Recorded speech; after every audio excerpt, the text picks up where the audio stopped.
Sunday morning in Harris County's Homicide Bureau. The phone rings, and the business of murder begins. Ronnie Phillips works the weekend shift. About 10:30 in the morning, I was working out of our homicide office down on Prairie Street. And Sergeant Chris Price assigned me a discovered body out off a Homestead Road. Homestead Road spans Green's Bayou, a brackish bit of backwater flowing west toward Houston. On its banks, Phillips finds an abandoned car wash, a scattering of cops, and the body of a young blonde. She had a yellow shirt on, said expensive but worth it. She had blood on her face and had a pair of panties on one leg that looked like been ripped off the other leg, you know.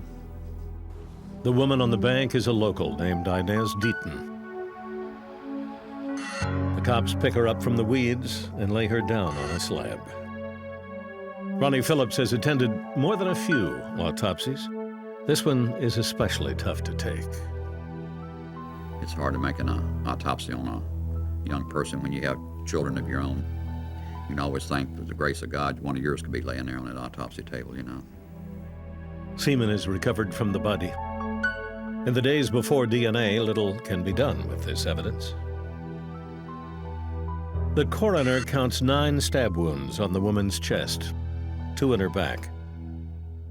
The entry wounds are tiny but fatal, penetrating the heart and lungs. The only weapon consistent with such a wound, an ice pick.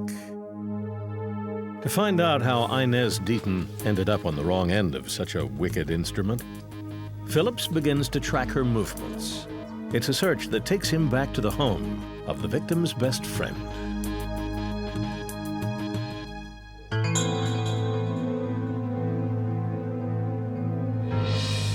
On May 28th, Winona Bible gets a call from police who want to talk about Inez Deaton. I said, what has Inez done now? Is she in jail or something, you know? Because she was always pulling practical jokes. And he said, no, she's dead. And it floored me. On the day she died, Deaton was supposed to stop by Winona's house. Bible tells police she forgot about Inez's visit and went out for the day with her family.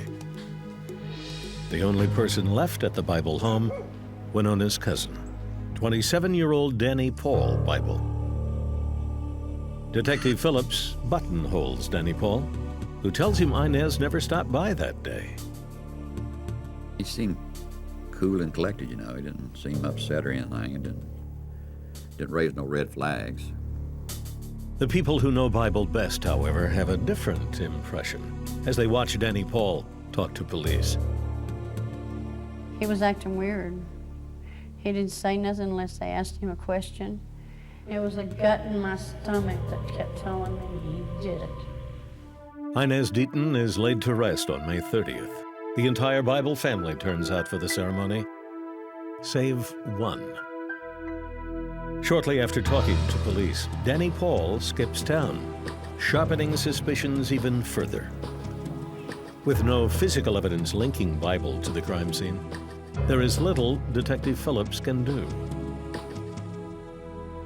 You take it to bed with you some nights, you know, what you could have done, maybe, you know, you didn't do. And try to think of something you could do, you know, to bring the case back to life, you know. In time, other cases demand Harris County's attention. The investigation goes cold, and Danny Paul Bible slips into obscurity.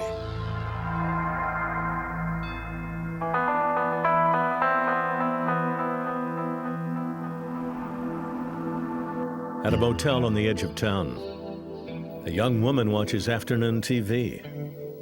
There's a rap on the door. A stranger silhouettes the doorway. The man strong-arms his way into the room, and the woman screams.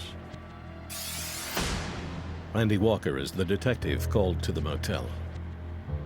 The more noise she made, the more forceful he got when he pushed her on the bed and put his hand around her throat and saying, if you cooperate, I'm not gonna hurt you.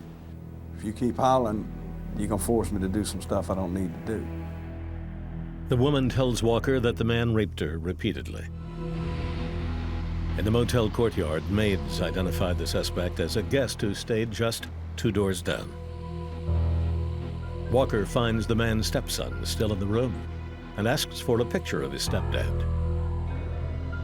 So we was able to get a picture right away and show it to her, and she said, "That's him, that's him." The man is Danny Paul Bible, on the hunt and on the run, once again. As far as Walker is concerned, he has enough to make a case of aggravated rape. But he thinks there's more to the story. He just stared at me, and I just kept staring back. And it seemed like for an eternity, but finally he grabbed a cup of coffee and took a swallow of coffee and swallowed real hard and says, "Tell you what, if you get me a Bible and a pack of cigarettes," he said, "I'll talk to you tomorrow." Walker leaves the suspect with a Bible and a pack of smokes. The next morning, the cigarettes are gone. The Bible opened to Paul's letter to the Romans. Danny Paul has highlighted several passages. And I said, "Ready to cleanse your soul, huh?" He says, "No." He says, "Ready to tell you some of it." I said, "Well, that'll work. That's a start, ain't it?" "Yeah," he said, "the first murder I did was in 1979. I said, "1979? I said, "You know who it was?" And he thought, and he says, "I think she was a Deaton, but I'm not sure." Bible says he was at home alone when Deaton came to the door. He told us that the minute he saw her, he made up his mind to sexually assault her immediately. I can see blood on the side of her neck. I can remember grabbing some bags and placing her in the bags and taking her to a car. "Did you kill her?" "Yes, sir."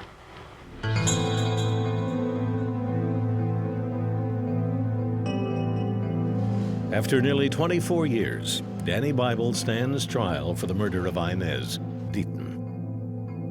In the courtroom is Ronnie Phillips, the detective who first responded to the crime scene. It was satisfying to see him sitting there and to know that the DA was going for the death penalty. I think it was long overdue, you know. After a short deliberation, the jury returns its verdict, guilty of capital murder.